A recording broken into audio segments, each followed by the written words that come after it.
Hi, Kumani van Klaveren hier van Marketplace Design Agency Clover. Ik ga jou in deze video wat meer vertellen over fotografie. Blijf kijken!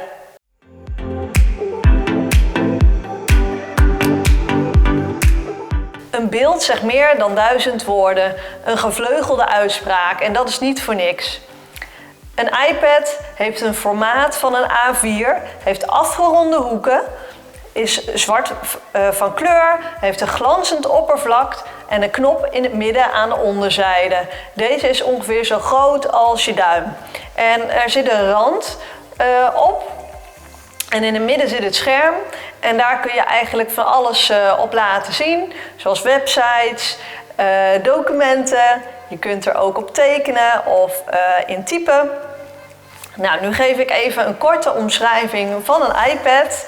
Maar als je een afbeelding laat zien, is eigenlijk die hele beschrijving al overbodig, kun je zeggen.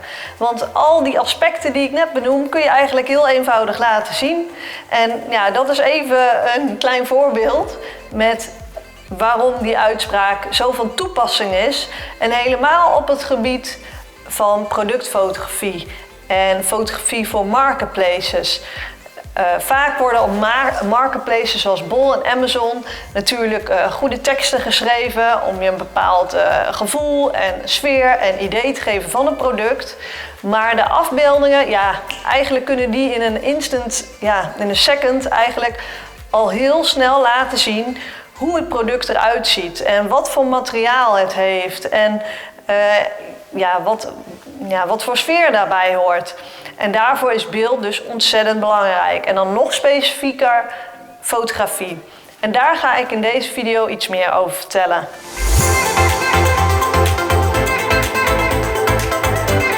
Ja, tegenwoordig voelt iedereen zich fotograaf. Want iedereen heeft een camera op zak, op zijn iPhone of op zijn Samsung. Sommige telefoons hebben tegenwoordig wel 6 camera's erop zitten. Vaak zijn ze van steeds betere kwaliteit. En kun je soms het idee hebben dat het door een professionele fotograaf is gemaakt met een professionele camera. En is het uiteindelijk met een iPhone gecreëerd. Nou, daarmee kun je eigenlijk zeggen dat iedereen zich dus een fotograaf voelt of doet alsof hij fotograaf is.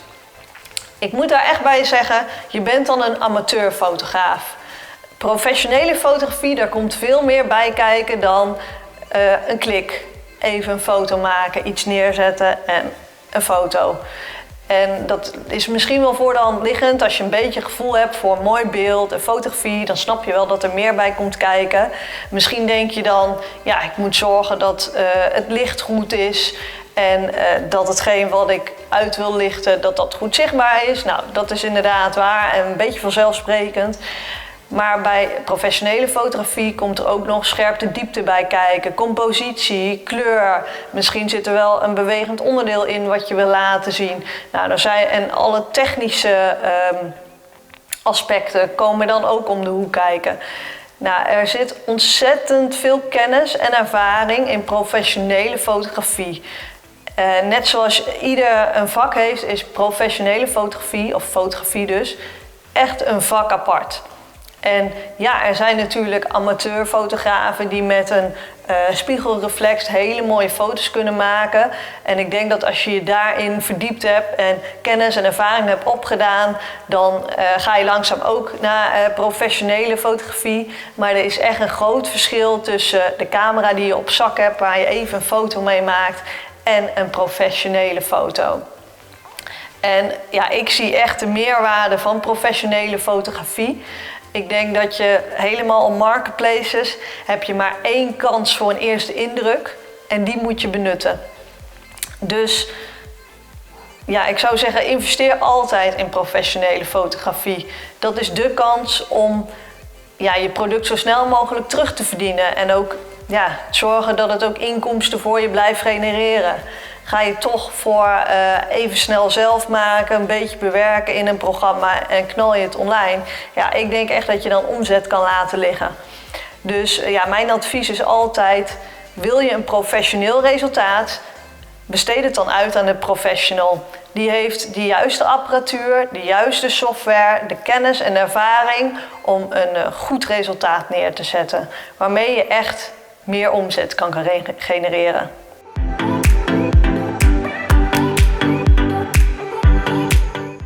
Voor e-commerce wordt er vaak gebruik gemaakt van packshots. Een product wordt neergezet en van verschillende kanten op de foto gezet. Dit is een prima startpunt voor je productafbeeldingen. Maar het is ook belangrijk om heel erg goed te kijken naar het product. Welke USP's moet ik in de fotografie naar voren laten komen. Dus kijk goed naar de USP's en licht ze uit op de foto. En het kan dus best zijn dat je een aantal close-ups nodig hebt en niet alleen maar packshots. Het kan heel verstandig zijn om bijvoorbeeld het materiaal beter in beeld te brengen. Misschien is dat wel een USP. En zelf vind ik dat altijd hele fijne foto's, omdat het ook vaak iets zegt over de kwaliteit.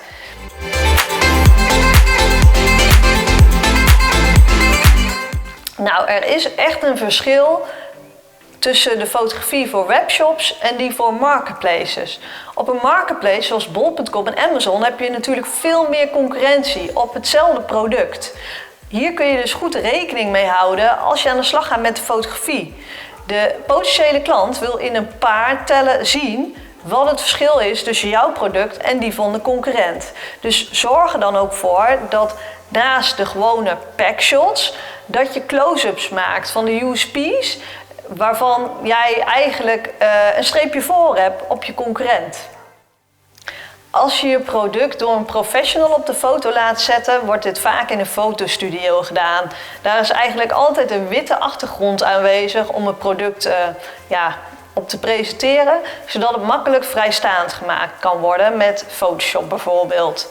Nou, en als je dit doet, het op de foto zetten en het vrijstaan laten maken, dan kun je het heel goed verwerken in een grafisch ontwerp.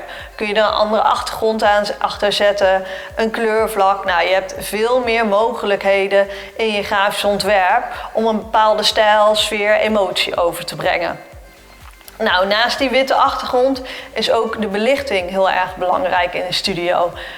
Een professional weet precies hoe die bepaalde elementen van je product goed uit moet lichten. Er zijn eigenlijk altijd lampen aanwezig, schermen, alles om te zorgen dat je product optimaal gepresenteerd wordt. En ja, het ene product is soms wat lastiger dan het andere, maar door de kennis van de professional ben je er gewoon zeker van dat het product altijd goed uit de verf komt. Vooral op Amazon word je er helemaal mee doodgegooid als je naar productafbeeldingen kijkt. Dat is stokfotografie. En misschien wel logisch, stok is het Engels woord voor voorraad. Je neemt eigenlijk een fotografie uit voorraad af uit een beeldbank, zo kun je dat eigenlijk wel zeggen. En dat is ook de reden waardoor het ontzettend veel gebruikt wordt door verkopers. Het is heel makkelijk om dat aan te kopen en te verwerken om een bepaald beeld te krijgen. Nou, sommige Photoshops zijn echt tenenkrommend. Dus als je gebruik maakt van fotografie uit een beeldbank, wat ik echt begrijp en ook zelf regelmatig doe om tot een goed grafisch ontwerp te komen, wees dan echt gewoon kritisch. Hoe moet je het zeggen? Hoe echt ziet het eruit? Hoe genuine is het? Is het niet te Amerikaans, too much? Ja, zorg dat die stokfotografie bij het product past. Ook bij de kleurstelling of bij de stijl en sfeer van een merk. Het moet natuurlijk niet zo zijn dat jij een super high-tech product hebt en dat je er een beetje techy fotografie in gaat verwerken. Heel goedkoop met knalkleuren, met overdreven blije mensen. Ik zeg maar even wat, dat past niet bij die high-end uitstraling. Dan heb je gewoon een ander soort beeld nodig. Meer eleganter, exclusiever. Dus zorg ervoor dat als je gebruik maakt van stokfotografie, dat het aansluit bij jouw product en bij jouw merk. En Ik spreek uit ervaring. Ik weet dat die zoektocht best wel lastig kan zijn. En ik ben ook regelmatig heel lang op zoek naar het juiste plaatje. Maar ik weet ook dat als ik dan het juiste plaatje gevonden heb, dat alle puzzelstukjes op zijn plaats vallen. En dat echt het beeld super versterkt wordt. Als de juiste doelgroep erbij staat of de juiste omgeving erbij getoond wordt. Dat doet zoveel met de potentiële koper, want die ziet zichzelf dat product gebruiken. Dus het is ook belangrijk dat die doelgroep past. Dat de afbeelding dus past bij de doelgroep, dat die zich aangesproken voelt. En ja, daarvoor is een beeldbank wel ideaal, omdat je gewoon heel makkelijk kan zoeken naar mannen, vrouwen van een bepaalde leeftijd, van een bepaalde etnische achtergrond. Er zijn echt heel veel mogelijkheden om de juiste doelgroep in een beeldbank te zoeken. Dus ik zou zeggen, maak daar echt gebruik van. Zelf maak ik graag gebruik van de stokfotografie website Shutterstock. Ik heb hier een abonnement op. Ja, het kost wat, maar eigenlijk heb ik binnen een paar tellen eigenlijk al bruikbaar beeldmateriaal vaak gevonden. Ik zei net, soms duurt het wel langer bij bepaalde producten, maar ik denk zo 80%, 90% van de tijd heb ik eigenlijk heel snel goed beeldmateriaal gevonden en kan ik het gelijk downloaden en scheelt het me eigenlijk heel veel zoektijd. Ik heb ook gewerkt met andere beeldbanken, onbetaalde beeldbanken zoals een Pexels of een Unsplash. Deze hebben gewoon veel minder kwalitatief goede afbeeldingen. Voorheen maakte ik ook wel eens een nieuwsbrief. Dan wil je er soms niet zoveel geld aan besteden. Dan is dat prima. Dan zit er best wel materiaal tussen wat je makkelijk kunt gebruiken. Maar als je echt aan de slag wil gaan met design voor marketplaces, dan zou ik echt aanraden om een Shutterstock abonnement te nemen of met credits. Dat kan eventueel ook. Dan ben je iets duurder uit.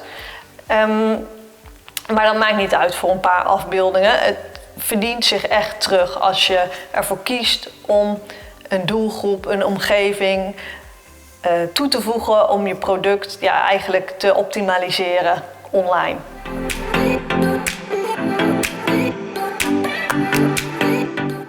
Stokfotografie is dus heel betaalbaar en makkelijk. Het nadeel is dat je het op internet heel vaak tegenkomt. En dat je dus de afbeelding die jij gebruikt hebt bij jouw product ook elders zult tegenkomen bij andere producten, bij concurrenten. Ja, dat risico heb je als je gebruik maakt van stokfotografie, van een beeldbank. Nou, wil je echt zorgen voor hele unieke content en een hele sterke merkidentiteit, dan kun je eraan denken om een stijlshoot te organiseren. Inmiddels heb ik een aantal keer een stijlshoot georganiseerd en ik weet nu uit ervaring dat er ontzettend veel bij komt kijken. Veel mensen zullen denken, je vraagt toch een vriendin of iemand om even te gaan zitten met een product en je zet er op de bank en je maakt er een foto van en klaar. Nou ja, als jij echt een professionele uitstraling wil, dan is dat gewoon niet de manier. Je moet echt duidelijk gaan bedenken wie is je doelgroep. Dan moet je daar een geschikt persoon voor vinden die eigenlijk echt die doelgroep representeert, moet ik eigenlijk zeggen. Dan moet je nog de locatie hebben die echt geschikt is voor een fotoshoot. Een interieur dat past bij het product en bij het merk. En vervolgens een fotograaf regelen, props als die nodig zijn. Ja, je bent echt gewoon heel wat organisatieuurtjes verder om dit beeld goed te krijgen. En naast de uren ook zit er een aardig kostenplaatje aan.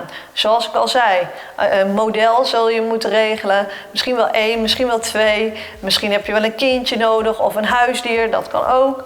Nou, die zullen allemaal betaald moeten worden. Daarnaast heb je ook nog een locatie die je af moet huren. Als je echt een professionele, nette, gestylede locatie wil hebben, geschikt voor fotografie. En een dagprijs voor de fotograaf kun je ook meerekenen.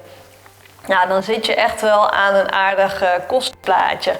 En bij sommige producten is dit het gewoon echt waard. Maar bij andere producten niet. Dus ga heel goed na of het voor jou de moeite waard is om te investeren in een stijlshoot. Ik zou zeggen, als er budget is, altijd doen. Als de rest het niet kan of niet doet, heb jij een streepje voor op je concurrenten. Maar ik zou zeggen, overweeg dit heel goed. Want ja, even een stijlshoot kan zo tussen de 2000 en 5000 euro kosten.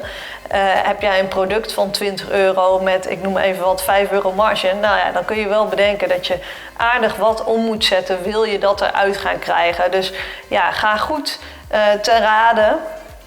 En ja, probeer alles een beetje uit te rekenen of het voor jou rendabel is om zo'n stijlshoot te doen.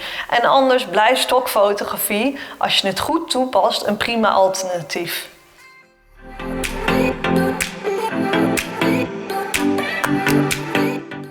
Photoshop is natuurlijk wel bekend en Lightroom. Veel fotografen zweren bij Lightroom. Zelf ben ik meer kamp Photoshop.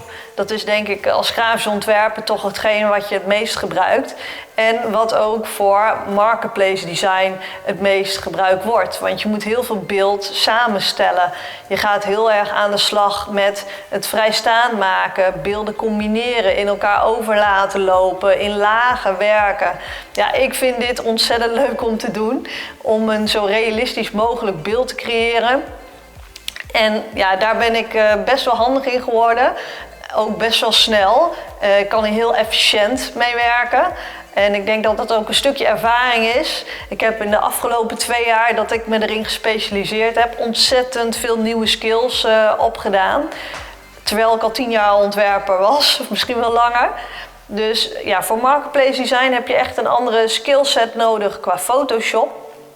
Dus ook daar weer, wat ik ook al eerder aangaf van professionele fotografie.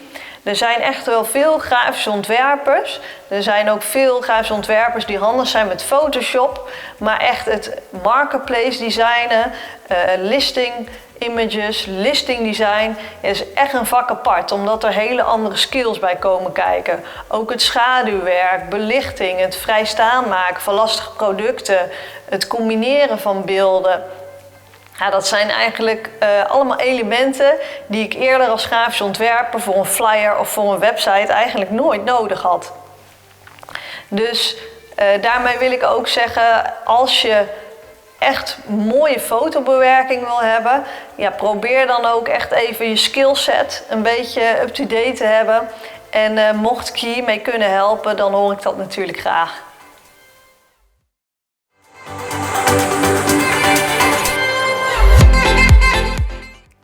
Ja, zelf maak ik veel gebruik van stokfotografie, zoals ik net al aangaf. En dan ben ik eigenlijk altijd aan het photoshoppen. Ik gebruik de productfotografie die ik of van de klant aangeleverd krijg, of die ik heb laten maken bij de fotograaf. Ik zorg dat deze vrijstaand is. En dan ga ik stokfotografie bijzoeken. Soms, ik heb laatst een pizzapan gemaakt. Ja, dan ga ik dus op stokmateriaal zoeken van een pizza. Zodat ik die in de pizzaoven kan leggen. Of van de kinderen die dat lekker op gaan eten. Of van de tafel waar de pizza op staat. Ja, het is belangrijk om een stukje storytelling te doen. En dus niet alleen maar 3 plaatjes van een soort van doelgroep of wat je op die pizza kan doen. Maar dat je echt verschillende facetten van een product eigenlijk laat zien. Niet alleen de USP's, maar zeker ook de doelgroep. Zeker ook waar je het kunt gebruiken, in wat voor omgeving. En ook wat er allemaal bij zo'n pizzaoven, wat er allemaal in die oven kan. Want naast pizza kun je er ook nog op fonduën. Nou, dan ga je plaatjes zoeken van fonduën. Dus ja, probeer eigenlijk bij je product ook een beetje out of the box te denken. En niet te veel de geëikte dingen te zoeken. Maar probeer echt een beetje om je heen te kijken. En dat is ook eigenlijk wat ik veel doe. Is op Amazon, USA moet ik dan zeggen. Kijken hoe zij het doen. Vaak heel Amerikaans. Kan soms een beetje goedkoop ogen. Soms ook heel erg goed. Ik kijk vaak naar de goede afbeeldingen ter inspiratie. Ik ga heel erg analyseren. Wat is er hier zo goed aan? Waarschijnlijk is de stokfotografie goed, is de productfotografie goed, is de combinatie goed. Ik ga dan proberen om dat te vertalen naar het product, naar het merk wat ik heb. En ja, alle goede dingen meenemen om tot een nieuw beeld te komen. Maar hiervoor is dus goede productfotografie, goede stokfotografie echt essentieel en wat Photoshop skills.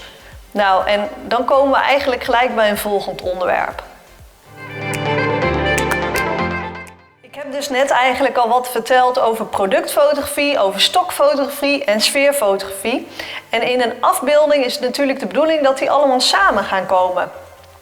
En wat heel goed werkt is bijvoorbeeld de stokfotografie achtergrond te nemen en het product vrijstaand ervoor te zetten met een tekst of een vorm, of het product bijvoorbeeld op een tafel te plaatsen of op de grond.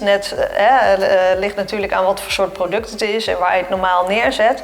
Maar ja, lagen in een afbeelding doen het gewoon heel erg goed om nieuw beeld te creëren en een beetje diepte erin te brengen. Dit zorgt ook voor een realistische uitstraling. Eigenlijk zelden staat er iets tegen een muur aan. Er zit altijd een beetje diepte in.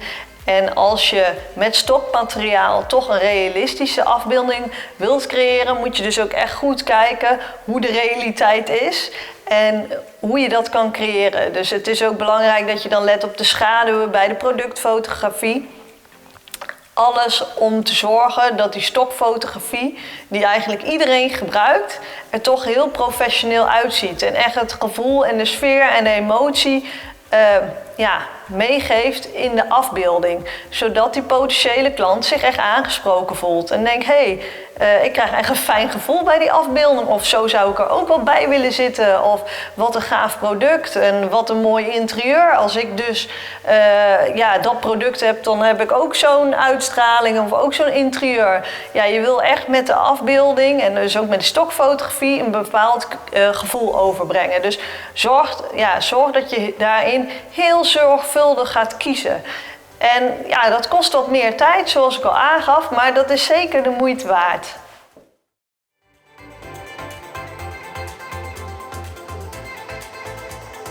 Leuk dat je gekeken hebt naar deze video. Ik hoop dat je er wat van opgestoken hebt. En ik zou het heel leuk vinden als je deze video een like geeft of dat je je abonneert op dit kanaal als je meer wilt horen over Marketplace Design of als je het leuk vindt om mij te volgen. Wil je nog meer informatie vinden over Marketplace Design? Kijk dan ook even op de website www.clovercreate.nl en dan zie ik je graag een volgende video. Doeg!